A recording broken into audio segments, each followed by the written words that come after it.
Hello, friends. This is Dave Hurwitz, executive editor at ClassicsToday.com, here with the 5 greatest César Franck recordings. Oh, Franck is such a good composer, but he's somehow always kind of a fringy character, mainly because his mature works consist of like one of everything. One symphony, one violin sonata, one, string quartet, one quintet, one of these, So finding his 5 greatest is really sort of easy task if you just limit yourself to picking the one from each of those categories. I haven't quite gone that far, but let's see where we come up, how it turns out, and then I want to see your list as well. First, the organ works with Michael Murray on Telarc. This is just a glorious set of records, magnificent sonics, great Telarc sonics, an amazing instrument of the period from, I believe, the cathedral in Toulouse. And Franck's organ music is just glorious. Just absolutely fabulous stuff. The pièce héroïque and the Trois Chorales, his late masterpiece, they're just extraordinary, brilliant. The Grand Pièce Symphonique, expressive. It's even if you don't like the organ, you should like Franck's organ music. It's organ music for people who can barely tolerate organ music. It really is. It's so moving and so spiritual, and some of it is just like slam bang, exciting as hell. Fun stuff, really fun stuff. And Michael Murray was an amazing player, and he's got the best sonics of anybody going. And so if you're going to do Franck's organ music, boy, is that the way to go.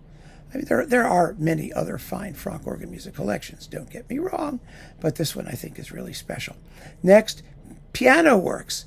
There are only 2 mature piano works, or 2 really major mature piano works, let's put it that way. It's what the prelude, and I always forget what it's called, of course. There's the prelude aria e finale, that's the second one. And the other one is the prelude chorale and fugue, or whatever it is thing. It's like that. 3 movement triptychs, and they're glorious works. And Stephen Hough did an amazing job with them on Hyperion. He also gives us a piano transcription of the 3rd chorale, which is absolutely beautiful, plus a couple of other, smaller works, except there's Grand Caprice, which is like 13 minutes long. Franck was a composer who existed in 2 worlds. There was the early Franck and the late Franck, and everybody poo-poos the early Franck, which I think is a mistake, because there's a lot of very interesting music there. In fact, he probably invented the symphonic poem. Before Liszt, Ce qu'on entend sur la montagne was Franck's first symphonic poem, and Liszt's. And you can't help but wonder who knew what, when. Anyway, but that's not on this list. The piano works are fantastic, and you should get to know them. They are really, really unlike anybody else. Then the symphonic variations, Variations Symphoniques, for piano and orchestra. Now, this piece used to be enormously popular. Everybody did it. And it's a little bit short for a concerto. It's about 19 minutes long, which is the same length as Ravel's Left-Hand Concerto. It's concerto-ish. It should be done that way. It's absolutely beautiful. It has fantastic tunes. It has an incredible tune in its finale. Bum, ba, da-dum, bum, ba, da-dum. It sounds a lot like Gilbert and Sullivan. A paradox, the most ingenious paradox. Yeah. From Pirates of Penzance, slow it down, you get the finale of Franck's Symphonic Variations.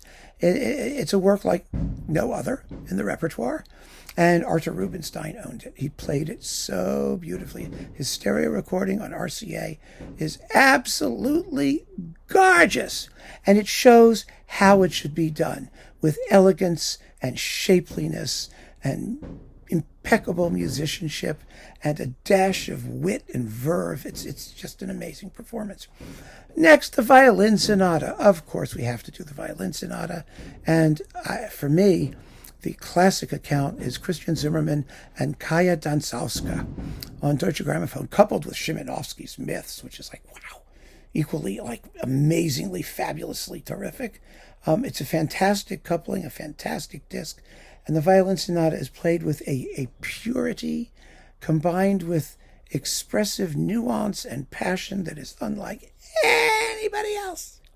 And this is a work that everybody does. And remember, it exists in flute versions and cello versions and everybody. I mean, it's trombone versions. Who knows? It's been done a bazillion different ways, but it is absolutely one of the great duo sonatas of this or any of its epoch or any other. I mean, it's just glorious. And last but not least, the Symphony in D minor with Pierre Monteux, Chicago, RCA. I think this is one of the most important records ever made. Why? Because Monteux was there at the premiere in 1888. He was 12, and he lived to make a glorious living stereo recording in Chicago in the 1960s. And for anybody who has any questions about what is correct performance practice in romantic music, listen to this recording. It has vibrato. It has all of the things that modern orchestras could bring to the table. And Monteux should know what was correct because he was there, physically present at the premiere in the 1880s when these stupid period instrument people are telling us, well, you can't play with vibrato. You should do this and you should do that. You can't do this. And I have to use valve thingies and snort noodles and all this nonsense. Absolute nonsense, when the guy who was there lived to give it to us in stereo, for heaven's sake. I mean, is there any other explanation? Oh, still fireworks going off. Oh, well. Is there anything else we need to know about period performance practice and the Monteux Franck Symphony? I don't think so. Anyway, there you have it. The 5 greatest Franck recordings. I am very interested to hear yours. Keep on listening, friends. Thanks for joining me. Take care.